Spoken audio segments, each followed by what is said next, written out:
নমস্কার, চলে এসেছি আরো একটি ব্লগ ভিডিও নিয়ে।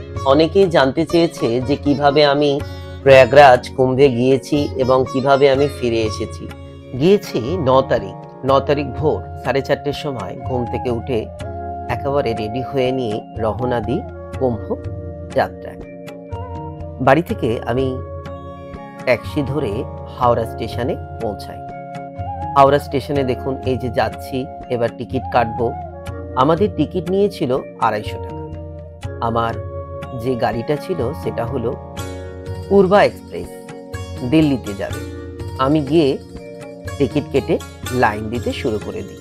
গিয়ে দেখি বেশি লাইন ছিল না, আর অল্পই লাইন ছিল। মনে একটা আশ্বাস জাগলো যে যাকে আমরা সিট পাবো, কারণ দুটো জেনারেল বগি আছে পূর্বা এক্সপ্রেসে। তো কিছুক্ষণ পর দেখলাম যে সব মানুষ ছুটে ছুটে সামনে থেকে পিছনের দিকে চলে যাচ্ছে। তো দেখে আবার আমার মনে সংশয় জাগলো যে কেন মানুষগুলো লাইন ভেঙে আবার চলে যাচ্ছে পিছনের দিকে।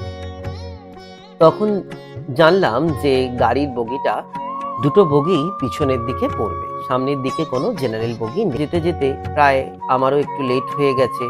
তো গিয়ে আমি অনেকটা দূরেই লাইন পেয়েছি।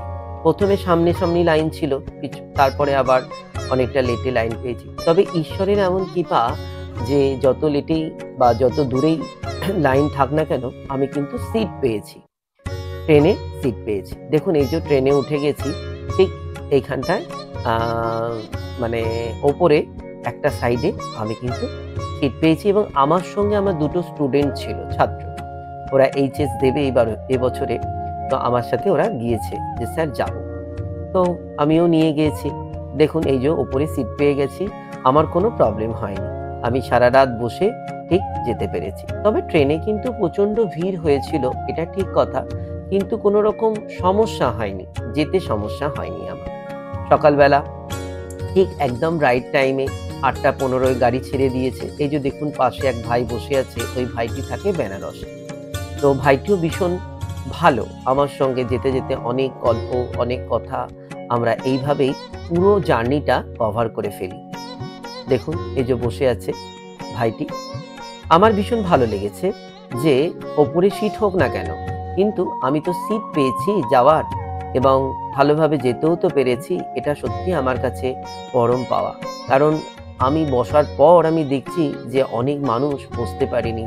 অনেকটা রাস্তা, প্রায় 4-5 ঘন্টা ধরে কনস্ট্যান্টলি দাঁড়িয়েই আছে, তারা এইভাবে যাচ্ছে প্রয়াগে। তো সেইখানে আমি যে বসতে পেরেছি জেনারেল সিটে, এটা আমি নিজেকে খুব ধন্য বলে মনে করি। দেখুন এই যে বসে আছি সিটে। হ্যাঁ, একটা জিনিস কি, আমরা হয়তো 5-7 ঘন্টা কনস্ট্যান্টলি বসে থাকতে হয়েছে। তারপর আবার একটু নিচে নেমে একটু কোমরটা ছাড়িয়ে নিচ্ছিলাম, আবার উঠে পড়ছিলাম।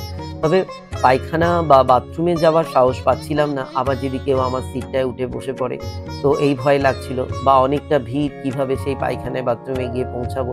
তো তাতে কোনো প্রবলেম হয়নি। আমি বেশি খুব একটা জল-টল খাইনি, ভয়ে খাইনি যদি বাথরুম পেয়ে যায়।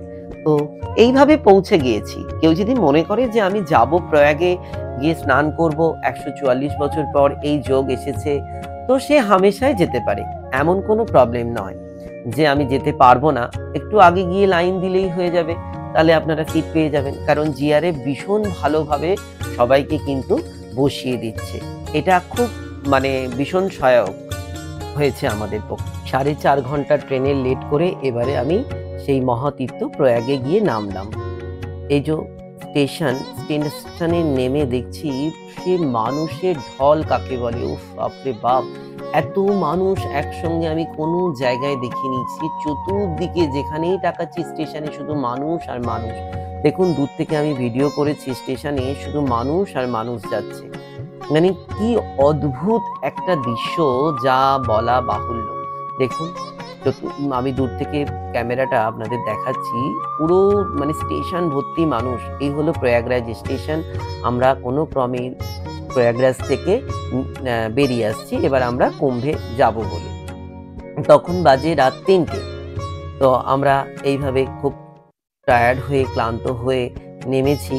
নেমে এবারে আমরা কিছুই তো জানি না যে কোনখানে যাব, কোথায় আশ্রয় নেব, কিভাবে থাকবো, কিছুই জানি না। একমাত্র ভরসা হচ্ছে ভগবান।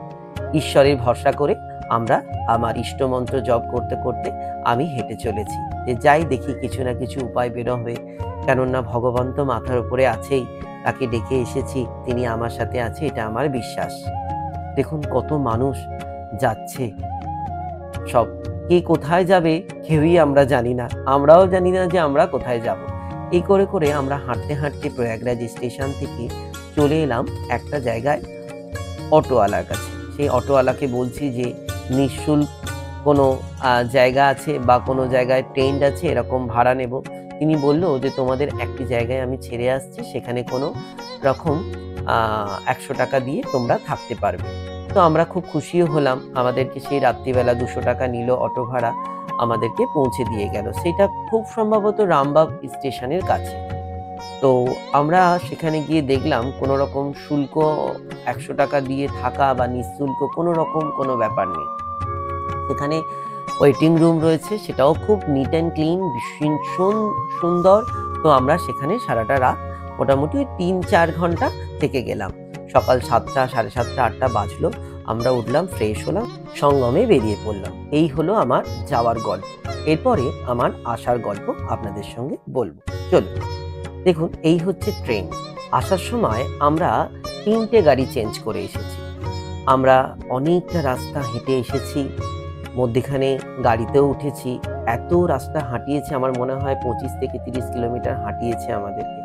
তো যাই হোক, কোনো উপায় ছিল না, হেঁটে এসে যেই স্টেশনে ঢুকি দেখি হাওড়া স্পেশাল দাঁড়িয়ে আছে, কুম্ভ স্পেশাল হাওড়া দাঁড়িয়ে আছে। তো যাই হোক, মনে একটা আশ্বাস পেলাম, সিটও পেয়ে গেলাম, খুব ভালো করে শুলাম। ওমা, কিছুটা দূর সাসারামে আসার পরে বলছে আর ট্রেনটি যাবে না। তো মনটা খুব খারাপ লাগলো। হঠাৎ করে সেখান থেকে আবার আমরা একটা কোনো লোকাল গাড়িতে উঠে পড়লাম, সেই গাড়িটা যাবে আসানসোল। তো অনেকটা ভিড় হয়েছিল, প্রায় আমাকেও 3-4 ঘন্টা 5 ঘন্টা কনস্ট্যান্টলি এই ভিড়ের মধ্যে ব্যাগ নিয়ে দাঁড়িয়ে থাকতে হয়েছিল। এই টাইমটাই খুব কষ্ট, যে পিছনে জলের বোতল, গঙ্গা জলের বোতল রয়েছে, এত ভারী ব্যাগ নিয়ে 3-4 ঘন্টা দাঁড়িয়ে থাকা খুব কষ্ট হয়েছিল। তো তারপর আমরা কি করলাম, ঠিক করে গয়া স্টেশনে নেমে পড়লাম। আসানসোল আর যাইনি, এতক্ষণ আর পাচ্ছিলাম না জার্নি। তো গয়া স্টেশনে নামার পর আমরা একটু ফ্রেশ হলাম, ওখানকার ফোনে টোনে একটু চার্জ দিলাম। দেওয়ার পর দেখছি হাওড়া স্পেশাল কুম্ভ ট্রেন আর একটা ঢুকছে। তারপর গিয়ে দেখি, ওরে বাপরে বাপ, সে তো প্রত্যেকটা সিটই খালি। দেখুন আপনাদের ভিডিও আমি দেখাচ্ছি, তো প্রত্যেকটা সিট একেবারে, মানে যেখানে ইচ্ছা তুমি শুতে পারো। আমি সেখানকার মানুষদের জিজ্ঞাসা করছি, ট্রেনে যারা রয়েছে, যে আমাদের টিটি ধরবে না তো, আমার তো জেনারেল টিকিট। বলছে কোনো ম্যাটার নেই, এই ট্রেনে কোনো রকম কোনো চেকার উঠেনি, কাল থেকে ছেড়েছে রাত্রি 10টা 10:30টার সময়, আর এখন এখানে গয়ায় এসে পৌঁছেছে, এখন বাজে বেলা 12টা, এখনো পর্যন্ত কোনো টিটি ওঠেনি আর উঠবেও না। এটা হচ্ছে একেবারে স্পেশাল ট্রেন। যাকে মনে আশ্বাস পেলাম। তো খুব সুন্দরভাবে এলাম, ঘুমিয়ে ঘুমিয়ে একটা রাত্রি এলাম। তারপরের দিন আমরা নামলাম প্রায় ভোর 5টার সময়, নেমে তারপর বাড়ি চলে এলাম। যাকে একটা দিক একটু কষ্ট হলে কি হবে, আর একটা দিক খুব সুখের ছিল। এই দেখুন বাড়ি পৌঁছে গেছি, আমার মেয়েটা একেবারে আমার কোলে আনন্দে উঠে পড়েছে, কতদিন বাবাকে দেখেনি। এই ছিল যাওয়ার আসার আমার গল্প। আপনারা যান প্রয়াগরাজ।